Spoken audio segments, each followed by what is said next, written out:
Kertész Anna vagyok, született Pihurik Anna, 66 éves, ETKA jóga oktatással foglalkozom, ez tölti ki az életemet.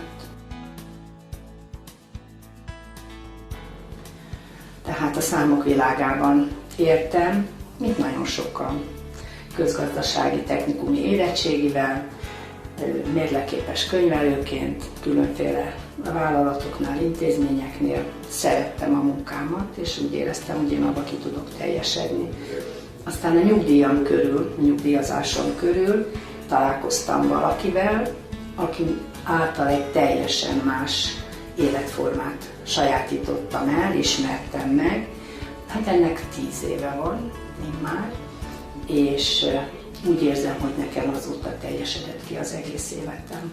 Csodálatos volt addig is, hisz abból éltem, nagyon sok sikerem volt, kudarcom, mint mindenkinek, elértem a nyugdíjas korhatárt, és akkor ez a találkozás ETKA anyóval, ez teljesen megváltoztatta az életemet. Nagyon nagy hatással voltunk egymásra. Én úgy érzem, hogy nagyon nagy fejlődésen, emberi fejlődésen mentem keresztül, fizikálisan és mentálisan is.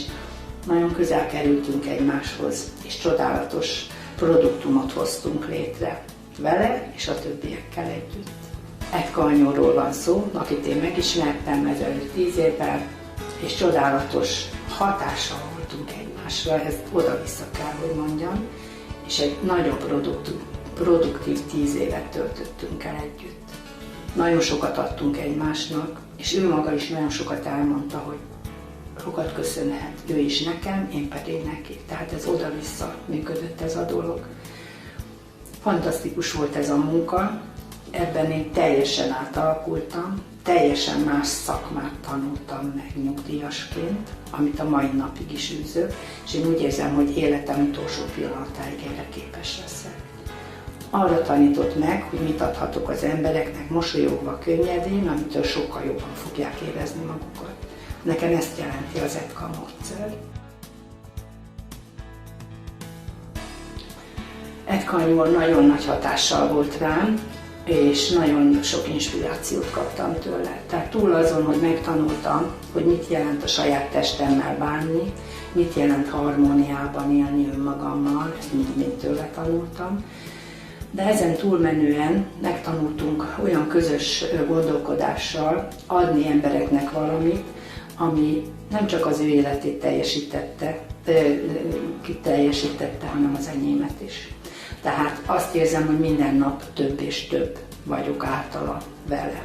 Tehát az ETKA jóga az nem más, mint a velünk született természetes légzés, a természetes mozgás és a természetes testtartás, ami minden embernek a tulajdona, körülbelül 3 éves koráig. És tulajdonképpen ETKA-nak ez a fantasztikus felfedezése, ami ezt visszahozza. Tehát az ember ezt fejlődése során, ahogy civilizálódik, elveszíti ezeket a tulajdonságait, és ETKA arra jött rá, hogy ha tudatosan végzi és visszaszerzi ezeket, akkor fantasztikus erőket szabadítunk föl magunkban. És ezért lett ETKA erőgyűjtő módszer, ennek a módszernek a neve, amit körülbelül 10-12 évvel jött ő maga is rá. Tehát ő egész más csinált 20-30 évvel ezelőtt.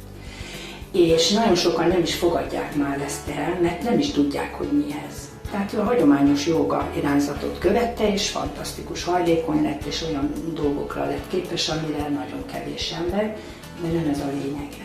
Ő azt mondta, hogy az ember érezze jól magát mindig ott, ahol van, abban a pillanatban, amikor éppen van. És erre tanítjuk meg az embereket. Ezt nem ETKA találta ki, csak felismerte. És a felismeréseit adta át tovább nekünk. És ez fantasztikus dolog. Az embernek megsokszorozódik az ereje, állandóan friss, sérthetetlen, mentálisan, fizikálisan egyaránt, és erre tanított meg minket. 3 évig udvarolt nekem, hogy csináljam meg Budapesten az ETKA Jóga Egyesületet. És én mondtam neki, hogy ETKA, addig, amíg nem értem ezt az egészet, és nem érzem, addig én ezt nem csinálom meg. És 3 év után jutottam el oda, hogy na, akkor megértettem, hogy ez mi, és és akkor megcsináltam ezt az egyesületet. Ez az egyesület azóta is működik, nagyon sok, nagyon értékes ember van ott körülöttem, és hát most visszük tovább együtt ezt az egész módszert. Az országban van több ETKA egyesület, és összehangoljuk a munkánkat, visszük tovább az ő örökségét, és rengeteg ember a követő. Felszabadult emberi érzések lesznek az emberben, letisztul az ember, csak a lényegre koncentrál, azt hallja, ami érdemes, érdekes, és azt, ami nem érdekes, azt hagyjuk, és az menjen, nincs rá szükségünk.